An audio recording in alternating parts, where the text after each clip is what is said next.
যার কিছু দেওয়ার কথা ছিল না সে যদি দেয় তাহলে বুঝে নিতে হবে সে কিছু নিতে এসেছে।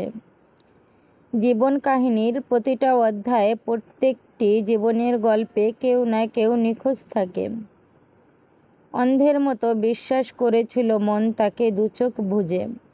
সে আমার সাথে চলতো পথ অন্য কারোর খোঁজে। আসসালামু আলাইকুম everyone, back to my channel Bangladeshi blogger Laiju. আমি লাইজু বলছি নারায়ণগঞ্জ থেকে। কেমন আছো তোমরা সবাই? এটা হচ্ছে গ্রামের বাড়ির ভিডিও। যেহেতু আমাদের বাড়িতে নতুন বউ আছে, আমাদের তো রান্নাবান্নায় একটু অন্যরকম ভালো আয়োজন করতে হবে, তাই না? কিন্তু দেখো আমরা কি আয়োজন করছি। এখানে আমার শ্বশুর কিন্তু চাই পেতেছিল, আর চায়ের মধ্যে কিন্তু এই যে মাছগুলো এসেছে। এখানে হচ্ছে এটা কই মাছ, ছোট কই, তারপরে হচ্ছে বাইলা মাছ, পুঁটি মাছ, মানে নানান ধরনের মাছ এসেছে। তো এই মাছ কিন্তু বিনা টাকায় শুধুমাত্র চাই পেতেই কিন্তু পেয়েছে, সাথে ফ্রি হিসাবে পেয়েছে ওই যে শামুকগুলো। আর এই তো এটা হচ্ছে সকালবেলা আমরা ভাত খাবো, তো এই কয়টা মাছ ভেজে নিচ্ছি। আর আমি চেয়েছিলাম মাছগুলোকে ভর্তা করতে, ইভেন আমার ননদও চেয়েছিল ভর্তা করতে। তো আমার শাশুড়ি বলল যে এই কচু দিয়ে খেতে অনেক ভালো লাগে, উনি একবার রান্না করে খেয়েছিল, তার জন্য এনে দিয়েছে কচুগুলো। কিন্তু মানে এই কচুটা অনেক বড় বড় কচু, মানে সেখান থেকে তার ডাঁট এনে দিয়েছে যে এই ডাঁট দিয়ে ভেঙে চড়ে তারপরে রান্না করো।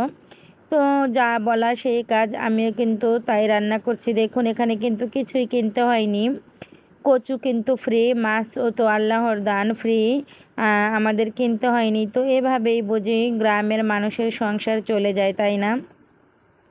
আর আমরা তো ঢাকা শহর থাকি, প্রচুর পরিমাণে খরচ হয়। আমি কিন্তু কচু শাকগুলোকে ধুইনি, আমার শাশুড়ি ধুয়ে দিয়েছে। উনি আবার অনেক সুন্দর করে শাক মাছ ভালো করে ধুতে পারে। তো সকালবেলা কচু শাক আর মাছ দিয়ে যে রান্নাটা করেছিলাম সেটা খেয়ে কিন্তু আমরা একটু রেস্টে থেকে তারপরেই তো আমার শ্বশুর আবার একটু বাজারে চলে গিয়েছে।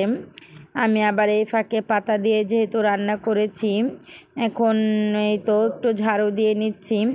তো এই ফাঁকে কিছু কথা বলে নিই। আমার অনেক প্রিয় আপুরা আমাকে অনেক মিস করেছে, অনেক আপুরা মেসেজেও বলেছে আপু কেন ভিডিও দাও না। নিগার কলি আপু আমাকে মেসেজ করেছে আমি কেন ভিডিও দিচ্ছি না। তারপর আরও অনেক আপুরাই আমাকে অনেক মিস করেছে। তো আমি আপুদেরকে বলি, যেহেতু আমার চ্যানেলটা আমি অনেক কষ্ট করে মনিটাইজ করিয়েছি, আমার যেহেতু $10 জমাও হয়ে গেছে, নিয়ম অনুযায়ী আমার কিন্তু অ্যাডসেন্স লেটার যে আবেদনটা আইডেন্টি ভেরিফাই করা, সেটা নিয়ম অনুযায়ী আর কি করার দরকার ছিল। তো আমি সেটা অ্যাপ্লাই করতে গিয়ে আমার একটি মারাত্মক ভুল হয়ে গেছে। যেহেতু আমরা এই ইউটিউব প্ল্যাটফর্মে নতুন, আমরা তো পুরাতন না, হয়তো এখন অভিজ্ঞতা আস্তে আস্তে বাড়ছে। তো আমি কাজ করছি আর কথা বলে নিচ্ছি তোমাদের সাথে। তো সেখানে গিয়ে আমি কোনো মতে মানে আইডেন্টি কার্ডের যে ফটোটা সেটা ম্যাচ করাতে পারছি না, ঠিকানাটাতে কি একটা ভুল ছিল। তো সেখানে আমি অনেক নার্ভাস, অনেক হতাশ হয়ে গিয়েছিলাম। সেখান থেকে কিন্তু মানে আমার আর ভিডিও দেওয়ার ইচ্ছেই ছিল না। আর এরই মধ্যে কিন্তু আবার আমি টেক চ্যানেলের ভিডিও দেখে বুঝতে পেরেছি যে আইডেন্টি ভেরিফাই করতে না পারলে মানে 45 দিনের মাথায় নাকি মনিটাইজটাই উঠে যাবে। তো সেই কথা শুনে আমার মনটা আরও বেশি ঘাবড়ে গিয়েছিল, ভিডিও দিব কি। আর তারপর হচ্ছে বাসা চেঞ্জ করেছি, আবার আমি বিজি আছি, মানে চাকরি করছি, তো নানান টেনশনে আমার ভিডিও দেওয়ার মন মানসিকতা একদম চলে গিয়েছিল। তবে অনেক আপুদেরকে যাদেরকে মানে চোখে পড়েছে তাদেরকেই সাপোর্ট করেছি। আর এই তো এখানে কথা বলতে বলতে আমি কিন্তু ওই যে মুরগিটাও মানে বেছে নিয়েছি। আর এই তো এখন আমি কেটে নিচ্ছি। আর এখন যেহেতু গ্রামের বাড়ির ভিডিও এটা, তো আপনাদেরকে বলে রাখি, তো মুরগি আজকে কি রান্না করব। তো মুরগিটাই তো ভালো করে কেটে ধুয়ে তারপরে গুছিয়ে নেব।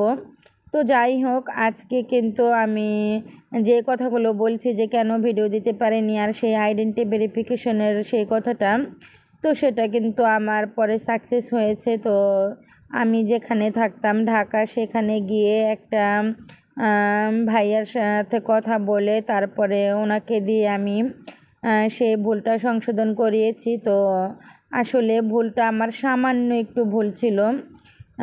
আসলে যে বলে না যে যে না বোঝে তাকে কোনো মতেই বোঝানো যায় না। তো আমার ভুলটা আমি মানে এতটুকু ভুল একবার আমার মনে নাড়া দিয়েছিল যে হয়তো এই কারণেও হতে পারে। তো আবার ভাবলাম যে না, মানে বেশিরভাগ আর কি আমি মানে বিজি থাকি, তো এখন ওরকম সময়ও নেই যে ভালো করে টেক চ্যানেল দেখে ঘাটাঘাটি করে অনেক সময় নিয়ে তারপরে এটাকে আমি জাস্টিফাই করে ঠিক করব, সেরকম সময়টা আমার হাতে ছিল না। তো যাই হোক, আলহামদুলিল্লাহ এখন আমার মানে ভেরিফিকেশনটাও হয়ে গেছে। তো সবাই দোয়া করবেন আমার কাছে যেন চিঠিটা চলে আসে। চিঠিটা চলে আসলে কিন্তু তারপরে মানে আমি পিনটা পেয়ে যাব, পিন নাম্বারটা, তাহলে কিন্তু সমাধান হয়ে যাবে। তো আমি চাই আমার সব আপুদের ভাইয়াদের এই সমস্যায় যেন কাউকেই পড়তে না হয়। আমি সবাইকে বলবো আপনারা যারা অ্যাডসেন লেটারের যে মানে ঠিকানাটা দিবেন একদম সঠিকভাবে, আইডি কার্ডের সঠিক ঠিকানাটা দিবেন, তাহলে কিন্তু আপনাদের এই ভুলটা হবে না। অনেক আপুদেরই হয়তো এমন ভুল হতে পারে। তো যাই হোক, আমার ভুল হয়েছে, আমি অনেক ঘাবড়ে গিয়েছিলাম। এখনও চিঠিটা না আসা পর্যন্ত আমার মনে একদম মানে সায় দিবে না, ভালো লাগবে না। তো এই তো এখানে আমি কিন্তু মুরগিটা রান্না করে নিচ্ছি। আর দেখতেই তো পেয়েছেন সকালবেলা মাছ দিয়ে কচু শাক রান্না করেছি। সত্যি কথা বলতে কি জানেন, এই যে মাছগুলো ধরেছি, মাছগুলো কিন্তু বেশ তাজা জ্যান্ত মাছ ছিল, কিন্তু খেতেই পারিনি। কারণ আমার শাশুড়ি যখন রান্না করেছিল ওই কচু শাক, তখন নাকি গলা একদম ধরেনি। তো আমি যখন রান্না করেছি গলা মন চুলকাইছে, কেউ কিন্তু খেতে পারিনি। পরে সেমাই রান্না করে সবাই নাস্তা করে নিয়েছে। আর এই তো দেখেন কত বড় হাঁড়িতে ভাত বসিয়েছি। আমরা তো এখন মানুষ বেশি, আমি, আমার ননদের হাজবেন্ড, ওর ছেলে মেয়ে, দুইটা ননদ, তারপর হচ্ছে গিয়ে দেবরের বউ।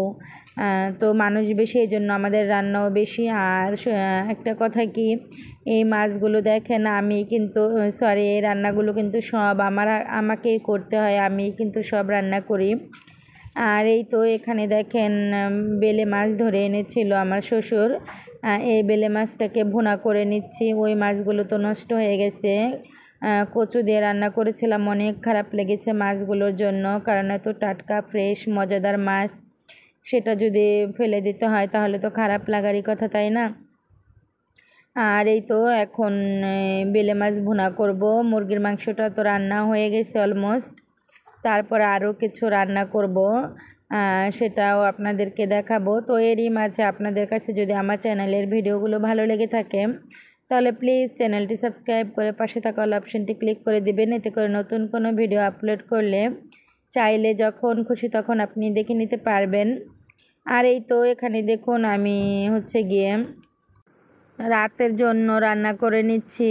মানে রান্নাটা একটু কাটসাট করে আপনাদেরকে দেখিয়েছি। একটু গরুর মাংস রান্না করব, আর ওই তো মুরগির মাংস ভুনা করব। তো এই কিন্তু আমাদের রান্নার আয়োজন ছিল নতুন বউ আসা উপলক্ষে। তো সবাই কিন্তু ভালো এবং সুস্থ থাকবেন, আর দোয়া করবেন আমাদের নবদম্পতির জন্য। সবাইকে অনেক অনেক ধন্যবাদ এত ভালোবাসা দিয়ে ভিডিওগুলো দেখার জন্য। আর এই তো রান্না হয়ে গেলে আমিও আপনাদের কাছ থেকে বিদায় নিয়ে নেব। তো আমি চেষ্টা করব আগামীতে একটু কন্টিনিউ করার, ভিডিও সুন্দর করে দেওয়ার। তো আরও একটা কথা বলে নেই, আমি এখন থেকে একদিন পর পর ভিডিও দিব।